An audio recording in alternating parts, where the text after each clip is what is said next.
Halo, ini saya gurunya Resa yang mengantar Resa di rumah sakit, Bu. Resa di rumah sakit, Bu, belum sadar, sudah ditangani dokter. Kebetulan dokter yang menangani mau bicara sama Ibu. Dokter, ini orang tuanya Resa, Dok. Halo, selamat sore. Orang tuanya Resa. Ya, benar, saya orang tuanya Resa. Saya gurunya Resa atas nama Rahmat dari sekolahan, Bu. Mau sampein, Bu, Resa di sekolah jatuh terpleset di tangga, mengalami pendarahan di kepala belakang, pingsan gak sadar, Bu. Benarkah? Benar sekali, itu Resanya langsung dilarikan ke rumah sakit sama gurunya atas nama Budian. Untuk informasi lebih lanjut, untuk mengenai rumah sakit dan kondisi terakhirnya, silakan dihubungi langsung Ibu Dian yang berangkat tadi mengantar Resa ke rumah sakit, Bu ya. Ini nomornya dicatat, Bu, langsung dihubungi 0812 1245 7221. Langsung dihubungi, Bu ya, karena itu ditungguin hubungannya, Bu, biar ke rumah sakit juga mendampingi Resa. Terima kasih, selamat sore.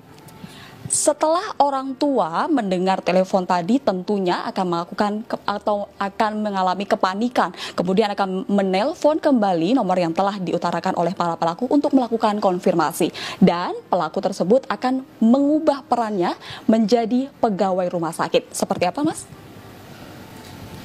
Jadi gurunya. Halo, ini saya gurunya Resa yang mengantar Resa di rumah sakit, Bu. Resa di rumah sakit, Bu, belum sadar, sudah ditangani dokter.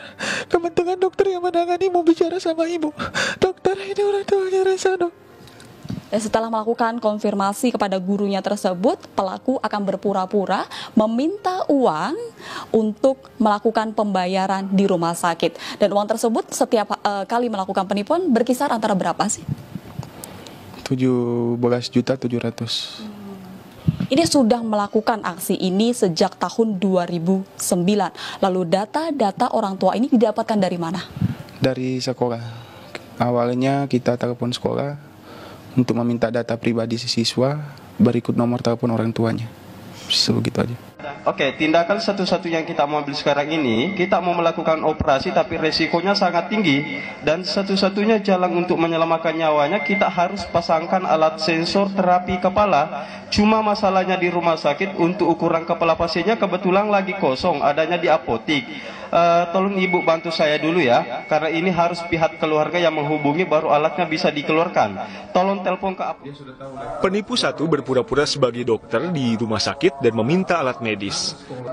Jika korban terpedaya, penipu dua melanjutkan aksinya dengan meminta uang melalui transfer bank.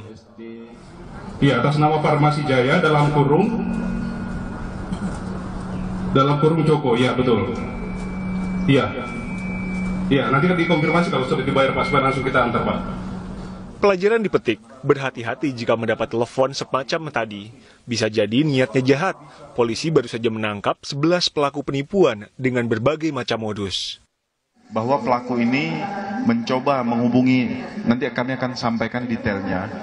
Jadi menghubungi orang tua murid bahwa anak tersebut kecelakaan di sekolah, patah, luka, sobek saraf, dan lain-lain, sehingga harus dilakukan operasi.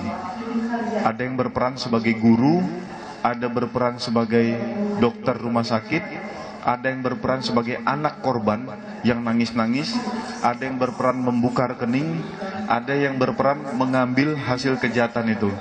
Jadi komplit. Lalu dari mana para pelaku mendapat data dan nomor telepon para korban? Mereka mengatasnamakan diri mereka ini orang yang bekerja di Dinas Pendidikan, sehingga menghubungi pihak sekolah untuk meminta data murid dan wali murid, alamat rumah beserta nomor telepon rumah dan handphone. Dari situlah mereka random menghubungi para orang tua korban.